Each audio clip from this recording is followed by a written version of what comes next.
안녕하십니까. 호기심이 많은 역사학자 최진열입니다. 이번 강의는 제갈량을 소재로 한 강의입니다. 제갈량의 거의 모든 것을 다루도록 하겠습니다. 제갈량의 이력을 간단하게 설명하면은 제갈량은 lang야군 양도현에서 태어났습니다. 배송지주에 인용이 된 다른 사료를 보면은 제갈량의 원래 성은 갈씨였다라고 합니다. lang야군의 옆에 있던 현이었던 제현이라고 하는 현이 있습니다. 이 제자가 모두 제자인데 이 제현에서 쓰는 갈씨들이 다른 지역에 있는 갈씨들과 구별하기 위해서 제현의 갈씨다라고 해서 제현의 제자를 갈자 앞에다가 붙여가지고 제갈이라고 하는 성을 사용했다라고 합니다. 제갈량의 먼 선조는 전한시대 때의 그 명감찰관으로 이름이 높았던 제갈풍이다라고 하는데 가까운 제갈량의 아버지나 할아버지의 이력을 조사를 해보면 그다지 높은 벼슬을 했던 사람은 아니었던 것 같습니다. 다행인지 불행인지 모르겠으나 제갈량의 삼촌이었던 제갈현이 예장태수에 임명이 되었고 덕분에 임지였던 예장군에 있다가 나중에 손책에 밀려서 유표가 살고 있던 형주로 이주하게 됩니다. 당시에 형주에 치소가 있었던, 즉 유표가 형주를 통치하던 본거지였던 양양과 그 주변에는 전란을 피해서 피난 온 사람들이 대거 몰려들었습니다. 이들 가운데서 일반 백성들도 있었지만 각지에 있었던 지식인이나 호족들도 있었죠. 제갈량은 이런 사람들과 모여서 서로 학문을 교류하게 됩니다. 양양에 있던 사람들은 자기 실력과 상관없이 조조의 세력에 가장 늦게 편입이 되었기 때문에 연줄이 없었고 그래서 이제 크게 두각을 나타낼 수 없었습니다. 그래서 그 상황에서 이제 택할 수 있는 차선 또는 차악에 해당하는 인물이 유비라고 볼 수 있겠습니다. 일반적으로 소설삼국지에도 등장하는 삼고초려가 실제 역사적 사실이냐라고 이제 질문하시는 분이 있을 텐데 정사삼국지 원문에는 그런 내용이 없습니다만 배송지 주에서 인용한 여러 사료들을 보게 되면은 제갈량이 먼저 유비를 찾아갔고 제갈량을 탐탁치 않아 하는 유비를 설득해서 유비의 부하가 되었다라고 하는 기록도 나옵니다. 제갈량이 유명한 출사표에 이 삼고초려와 관련된 내용을 간단하게 언급을 했는데 뭐 약간의 과장이 있다고 하더라도 유비가 이 제갈량이 필요해서 먼저 찾아갔고 그래서 제갈량을 자기 부하로 두었던 것은 사실이라고 볼 수 있겠습니다. 소설 삼국지에는 제갈량이 처음부터 삼고초려를 통해 가지고 초빙이 되어서 처음부터 유비의 명참모 제1참모처럼 소개가 되었지만 실제로는 이제 그렇지 않았습니다. 제갈량이 근무했을 때는 다양한 모사 혹은 여러 신하들이 제갈량과 경쟁 관계에 있었다고 할 수 있죠. 그랬기 때문인지는 모르겠는데 유비가 황제로 즉위한 다음에 제갈량이 승상, 즉 재상에 취임하게 됩니다. 승상에 취임하게 됐지만 제갈량의 권력이 그다지 공고했다라고 할 수가 없습니다.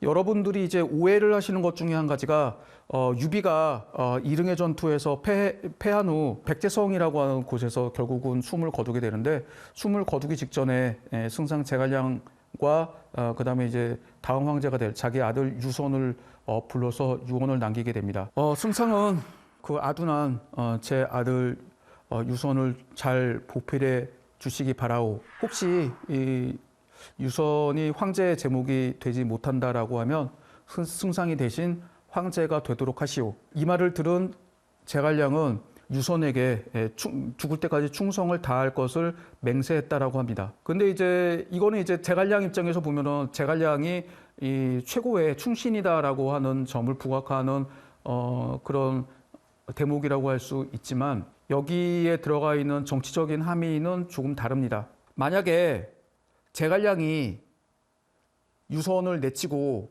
황제가 됐다라고 하면 어떻게 됐을까요? 유비가 세운 촉한이라고 하는 나라에 유일한 정통성은 핏줄입니다. 후한의 황실과 같은 유씨, 황실의 먼 친족이다. 그 유비가 세운 나라를 편의상 촉한이라고 부르지만 당시 유비가 세웠던 나라이건 후한의 광무제가 세운 나라이건 모두 국호는 한이었습니다. 그래서 그 한나라의 종묘사직을 그대로 이어받고 있는데 만약에 유씨가 아니었던 제갈씨, 즉 제갈량이 황제가 된다라고 하면은 이 유비가 세운 왕조 촉한이라고 하는 왕조의 정통성은 완전히 사라질 수밖에 없습니다. 그래서 처음부터 유비가 이 말을 꺼낸 자체가 제갈량이 황제가 될 수 없을 뿐만 아니라 황제가 되면서 제갈량이 얻는 이익보다 실이 훨씬 더 크다라고 하는 것을 유비도 알고 있었고 제갈량도 알고 있었죠. 그럼 이 말을 왜 했느냐? 당시 이제 제갈량이 당시 촉한의 관계에서 차지하는 지위가 공고하지 않았기 때문에 제갈량에게 힘을 실어주려고 했던 말입니다. 그 이후에 제갈량은 먼저 남만 지역, 지금의 귀주 운남 지역을 정복하게 되고 이어서 북벌을 시도하게 됩니다. 제갈량이 5차례에 걸쳐서 북벌을 시도하게 되지만 결과적으로 이 북벌은 실패했다라고 볼 수가 있습니다. 북벌 과정에서 제갈량은 가정의 전투에서 한 번 지고 그 다음에 진창성을 포위했을 때 이제 점령하지 못했던 거, 이 2번을 제외하면은 뭐 사소한 국지적인 전쟁이긴 합니다만 승률은 70% 이상이 될 정도로 성과가 나쁘지는 않았습니다. 그러나 제갈량을 평가할 때 중요한 거는 승률이 아니라 제갈량한테 주어진 임무, 즉 위나라를 멸망시키고 삼국 통일을 할 수 있느냐가 중요한 성공과 실패의 잣대였던 거죠. 그렇기 때문에 제갈량의 북벌은 사실상 결과적으로 봤을 때 실패라고 해도 과언은 아닙니다. 제갈량의 북벌 가운데서 가장 유명한 전투가 이제 가정의 전투입니다. 이 가정의 전투가 벌어진 이 가정이라고 하는 지역이 어디냐라고 하는 거에 대해서 이제 여러 가지 학설이 있는데 중국 학계에서 공식적으로 인정한 곳은 장가천 회족자치구라고 하는 지역입니다.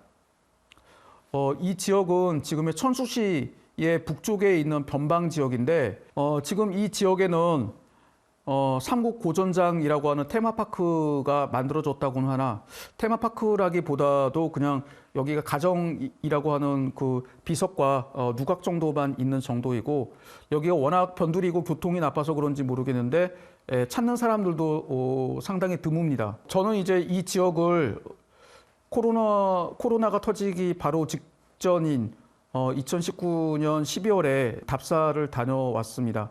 그 전에 미리 중국의 역사지리와 관련된 여러 문헌들을 다 읽어보고 가정이 제가 답사를 갔던 지금 천수시 맥적산에 있는 맥적구에 있는 가정고진이라고 하는 지역이 실제로 촉한과 위나라 군사가 싸웠던 바로 그 가정이었다라고 하는 지역임을 확신할 수 있었습니다. 그래서 이제 소설 삼국지에서는 가정이 왜 중요한 지역이다라고 이제 길게 설명하고 있는데 소설이 아닌 정사 기록에서는 가정에 대한 실마리를 찾기가 좀 어려웠습니다. 배송지주에 인용이 된 원자라고 하는 책에 인용이 된 사료를 보다 보니까 이런 구절을 발견하게 됐죠.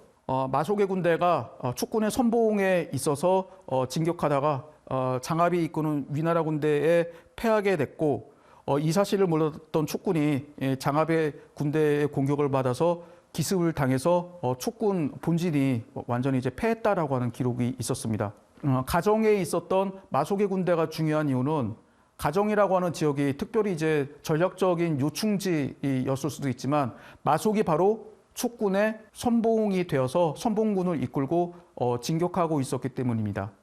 이 가정이라고 하는 지역은 지금의 천수시에서 보계시 이 사이에 있는 두 개의 길 중에 남쪽에 위치한 길입니다. 이 천수시에서 보계시 이 사이는 긴 협곡입니다. 정리하게 되면 가정은 촉군이 천수군에서 당시에 관중으로 진입하기 위해서 통과해야 되는 기나긴 협곡의 입구에 해당하는 지역이었습니다. 그래서 축군이 이 지역을 무사히 통과하게 된다라고 하면은 관중 평원의 초입이었던 진창이라고 하는 지역에 들어서게 됩니다.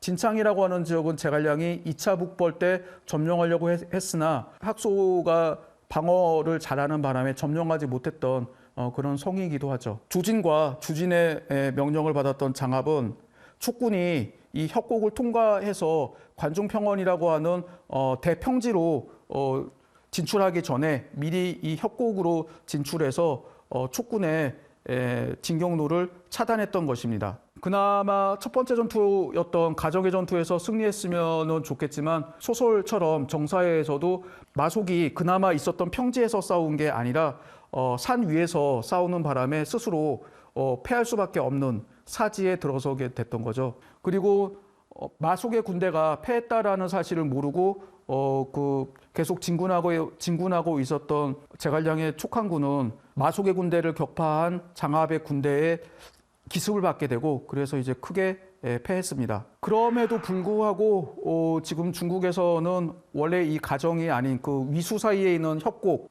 축군이 이 위수 사이에 있는 협곡을 따라가는 길을 통해 가지고 관중으로 진입하는 이쪽에 있는 가정이 아닌 저저 엉뚱한 지역에 있는 가정이 실제 1차 북벌에서 싸웠던 전쟁터라고 주장하고 있습니다. 중국의 이제 대표적인 역사지리서인 독사방요 기호를 보게 되면은 지금 이제 제가 가짜 가정이라고 주장하는 그곳은 촉군과 위군이 아닌 16국 시대의 전진과 후진의 군대가 싸웠던 곳입니다. 마찬가지로 오장원이라고 하는 지역도 제갈량이 주둔했던 지역이 아니라 16국 시대 때 동진의 사마훈이라고 하는 장군이 전진을 공격했을 때 전진의 군대와 동진의 군대가 싸웠던 장소입니다.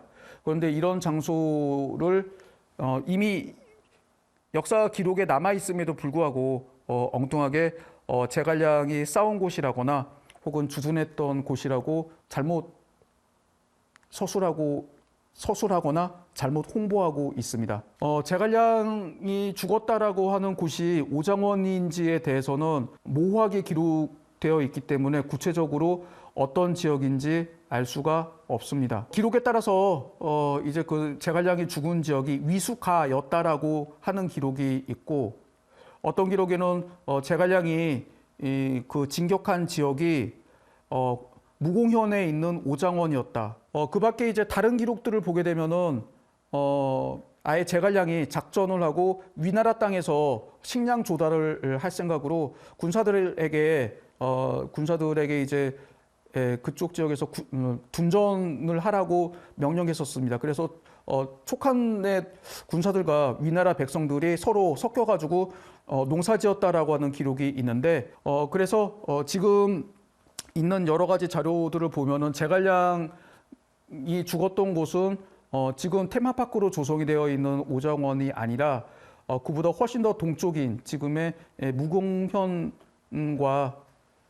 그 일대, 그 주변 지역 중에 한 지역이라고 볼 수 있겠습니다. 마지막으로 제갈량에 대한 평가에 대해서 간단히 살펴보도록 하겠습니다. 소설 삼국지에서는 제갈량을 유능한 과학자이자 도술까지 부리는 그런 인물, 거기다 이제 지략과 행정 능력을 가진 일종의 만능 인물이라고 묘사를 하고 있습니다. 그리고 소설에 있는 수많은 전쟁신 중에서 상당수는 과장이거나 허구일지라도 실제로 제갈량이 북벌에서 부분적인 전투에서 승리한 것은 분명한 사실입니다. 그럼에도 불구하고 제갈량이 실패한 가장 중요한 이유는 바로 군량 때문입니다. 제갈량은 고질적인 병폐, 즉 군량 부족으로 여러 번 전투에서 승리했을지는 모르겠으나 결국은 패할 수밖에 없었습니다. 제갈량이 결과적으로 북벌에 성공하지 못했기 때문에 부분적인 승리에 성공에도 불구하고 제갈량은 훌륭한 군 총사령관감, 즉 훌륭한 장수는 아니다라고 하는 평가를 받습니다. 이는 진수가 이미 삼국지에서 제기했는데 이거는 이제 부인할 수 없는 사실입니다. 그렇긴 하지만 양이 최고 최상등급의 훌륭한 군 지휘관은 아닐지라도 군사들을 지휘하고 그다음에 여러 가지 계략을 세우는 데 능한 최소한 중상 정도 혹은 상하 정도의 평균 이상의 자질을 가졌던 장군이라고 할 수 있겠습니다. 물론 행정가의 자질을 따지면 중국 역사에서도 0.01% 안에 드는 재상이라고 할 수 있겠습니다. 오늘 강의는 여기서 마치도록 하겠습니다. 감사합니다.